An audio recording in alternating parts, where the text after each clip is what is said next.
They stole her ideas, shattered her trust, and left her for ruin. But Daphne Monroe wasn't just any woman. She was a storm in silence, watching, building, and waiting. Now she's back, not for apologies, but to burn the empire they built. On her back and rise from the ashes as the queen they feared she could become. The sun filtered through the blinds of Daphne Monroe's modest apartment, illuminating scattered papers, empty coffee cups, and a tired woman sitting cross-legged, on the floor with a laptop perched on her knees. Her fingers hovered over the keyboard, hesitant, trembling slightly. The document on her screen was an email, her resignation letter. For 5 years, she had poured everything into Titan Tech Solutions. Late nights, sacrificed weekends, problem-solving, crises that weren't hers to begin with.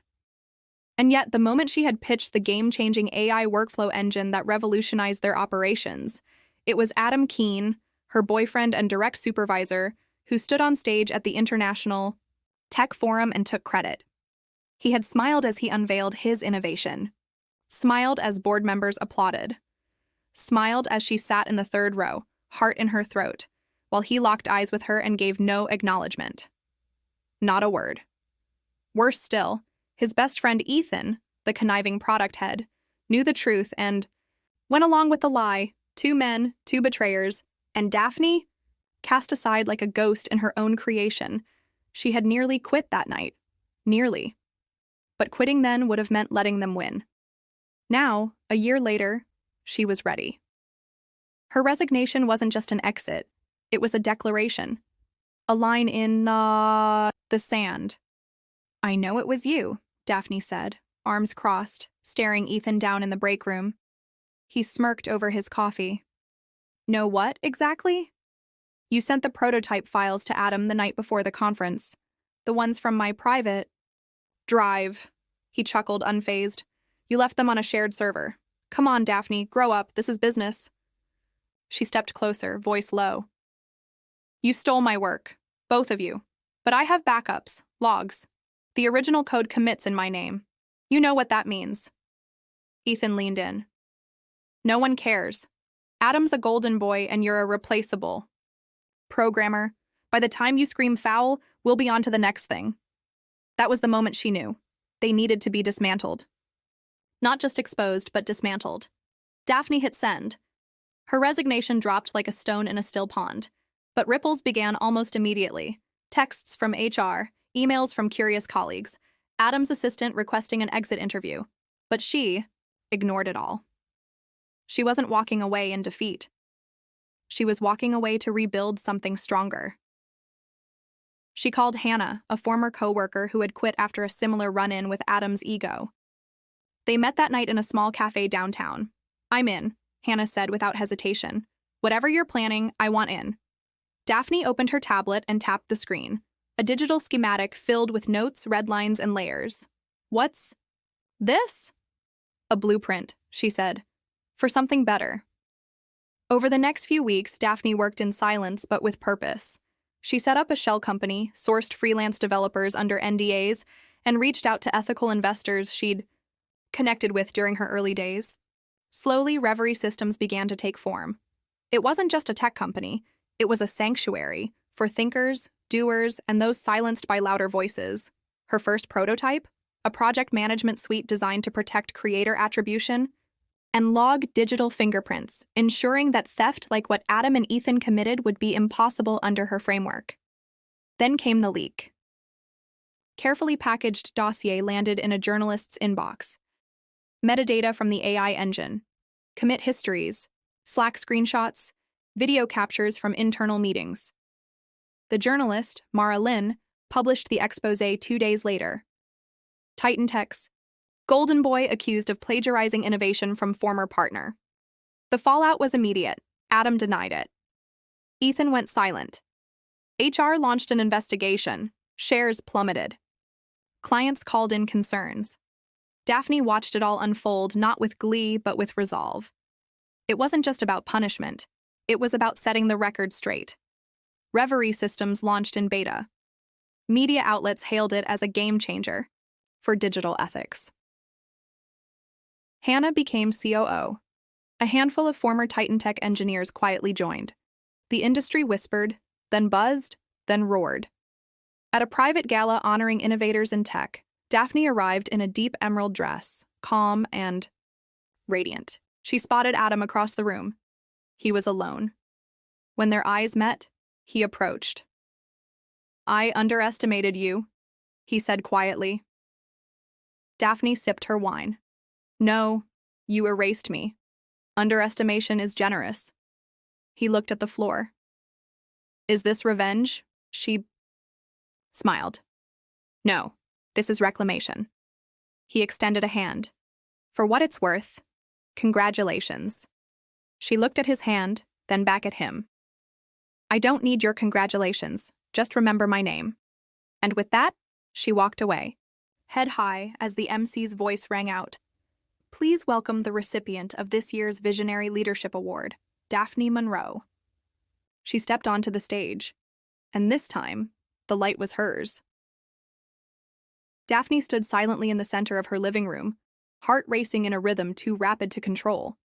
The air felt dense, as if charged with static, vibrating with the weight of what she had just read.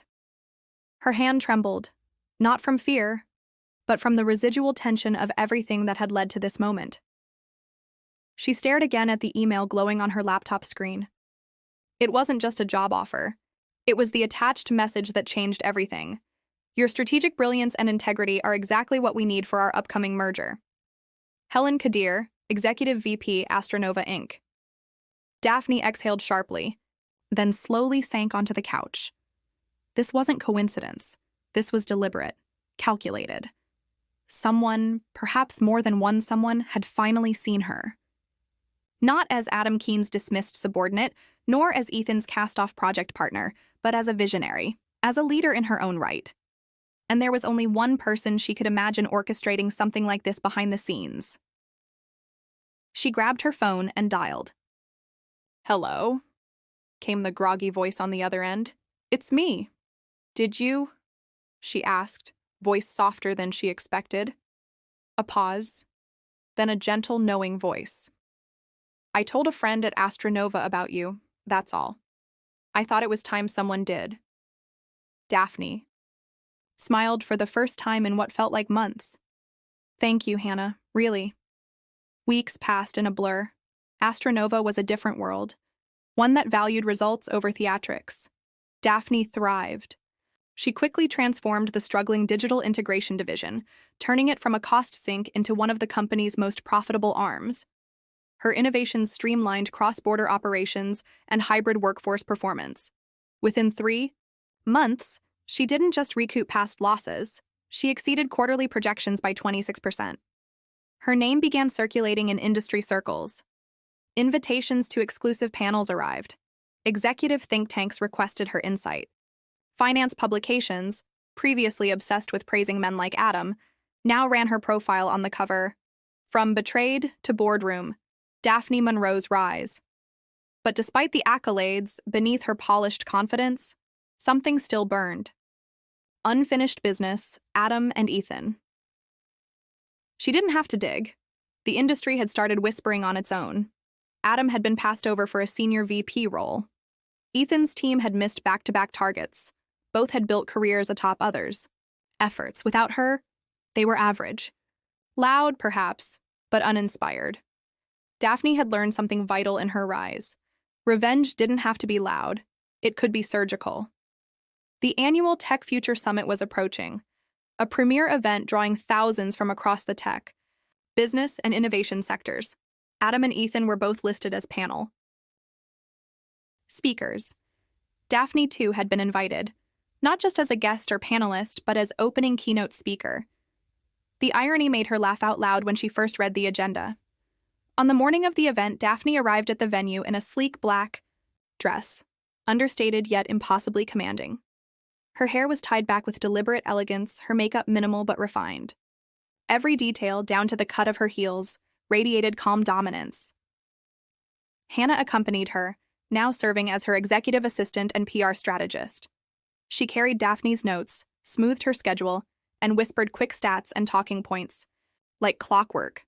They were no longer underdogs. They were architects. Backstage, as she waited to be called, she caught sight of Adam. He was hunched over a cup of coffee, nervously tapping at his phone. Ethan stood beside him, rambling about panel logistics. They looked older, tired, desperate to impress. Then Adam looked up and froze. His eyes widened. Ethan followed his gaze and flinched. "Daphne?" Adam managed, his voice tight. "You're here too?" She turned slowly, every move deliberate, every second stretching into a pause. "Oh?" she said coolly. "You didn't read the program?" He blinked. The keynote," she said, offering a smile. The kind of smile that didn't quite reach her eyes, but spoke volumes. Ethan blurted, "How did you...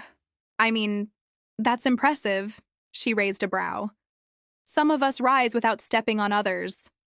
Before they could speak again, a stage manager approached. "Ms. Monroe, you're on in 5.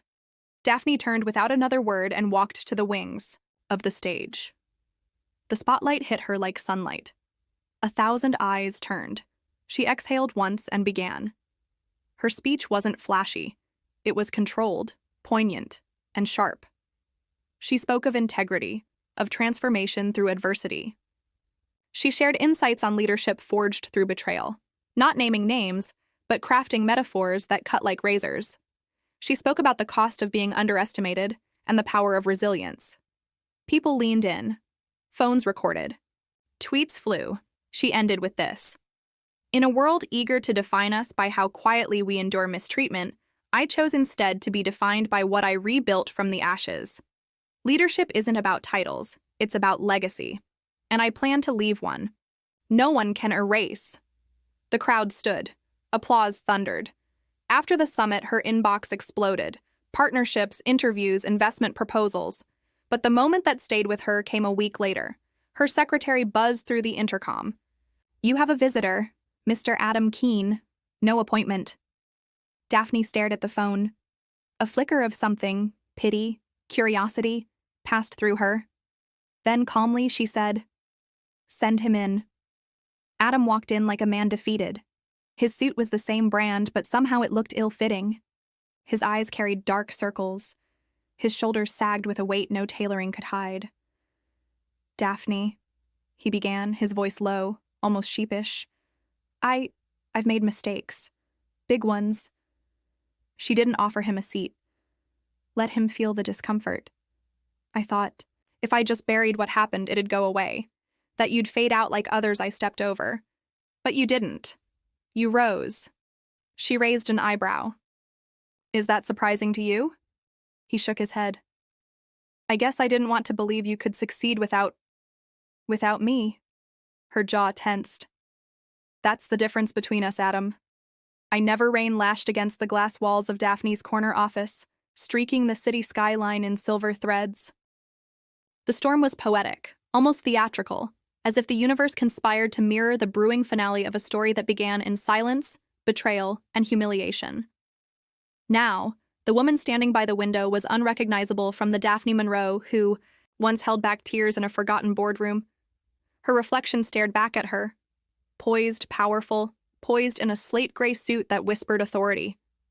Behind her, the hum of Eris Apex buzzed like a living organism. The company had grown beyond even her own projections. Global partners, 2 patents, offices in 3 countries, a team built on merit and resilience. Hannah, now chief strategy officer, often joked that Daphne had skipped success and leapt straight into legacy, but Daphne wasn't done. Eris Apex had just received an acquisition proposal from none other than Signatech Global, the same conglomerate where Ethan had climbed, and Adam had once strutted with unchecked confidence. The irony? They were drowning. 2 quarters of losses, dwindling investor trust, and murmurs of mismanagement. And now, they needed Eris Apex to save them. She hadn't responded. Yet. At home that evening, Daphne sipped green tea while reviewing the acquisition package. Hannah sat across from her on the couch, laptop open, eyebrows arched. "They're offering a controlling interest," Hannah said, scrolling. "They think we're naive enough to let them steer the ship they couldn't. Build themselves." Daphne nodded slowly. "That's not the part that interests me. Look at the leadership restructuring. Hannah clicked open the page. They want you to run the parent company? Hannah said, eyes wide. It's a trap, or a leash. They want the name, the press optics. I come in, they clean up their image, and then phase me out once they stabilize. Hannah nodded. So we walk away? Daphne leaned back. No, we make them regret underestimating me. One final time. 2 weeks later, she walked into the marble atrium of Signatech Global's headquarters for the first time since Ethan stole her prototype, and Adam whispered lies behind closed doors. But this time, she wasn't there to beg. She was there to conquer. The boardroom was larger than necessary, a flex of power and ego. Around the table sat 12 men and 2 women. At the end sat the interim CEO, Ethan. Thinner than before, with a forced smile that barely reached his eyes. Daphne, he greeted. Thank you for coming. She shook hands briskly and sat. Let's get started. Over the next hour, they walked her through the proposal. Metrics, market alignment, synergies, euphemisms for desperation. You'd be a natural leader, Ethan said, leaning in. The board admires what you've built. We need someone with your edge. She met his gaze. Your board needs an alibi, someone to distract from the rot you let fester. You want me to be your image rehab, murmurs around the table. The legal advisor cleared his throat. Ms. Monroe, perhaps we could discuss specific revisions to the offer. She held up a hand. Here are my terms. A document slid across the table. Silence stretched as they read. Full acquisition of Signatech Global by Eris Apex. Reverse absorption. All current executives to submit resignations. Board restructuring, audit rights, and public acknowledgement of intellectual theft and gender discrimination by previous leadership. One of the older board members sputtered. This is a hostile takeover. Daphne smiled. No, this is accountability, the kind you've avoided for a decade. Ethan stood. You think we'll just sign our empires over to you? I don't think. I know, because your shareholders will revolt once I go public with this. She opened her briefcase and placed a USB on the table. Inside is a dossier, emails, timelines, confidential memos. Everything you tried to bury, including what Adam did to silence whistleblowers. The room stilled. Ethan sat down. Daphne folded her hands. You have 24 hours. After that, I walk, and I release everything. 22 hours later, they caved. The headlines ran for weeks. Monroe topples Titans, Eris Apex acquires Signatech in landmark deal. Adam tried to issue a statement. It backfired. He was forced to resign from his advisory roles. Ethan disappeared from the public eye. And Daphne? She stepped in as the new CEO of the unified entity, renamed Apex Nova Systems. She overhauled policy, instituted whistleblower protections, diversity-led hiring practices, and founded an accelerator for female technologists. One evening, at a gala honoring disruptive leaders, Daphne stood under soft lights, accepting an award from the Women in C Innovation Council. Cameras flashed. In her speech, she said, "Revenge was never the point. Evolution was. I didn't burn bridges. I built new cities across them." Daphne walked through a university lecture hall where she was guest speaking. Students swarmed her. Afterward, notebooks clutched. One girl, barely 19, asked, "How did you survive the betrayal?" Daphne smiled gently. "I didn't survive it. I transformed because of it. Pain teaches you the shape of your strength." Outside, the air smelled like rain again. Clean. Restorative. As she stepped into her car, her phone buzzed. A message from Hannah. Investors approved the mentorship fund. You're officially the face of the new equity initiative. Daphne replied simply, "Good. Let's rewrite the rules for everyone." She looked out the window at the rising sun, golden and unapologetic, just like her.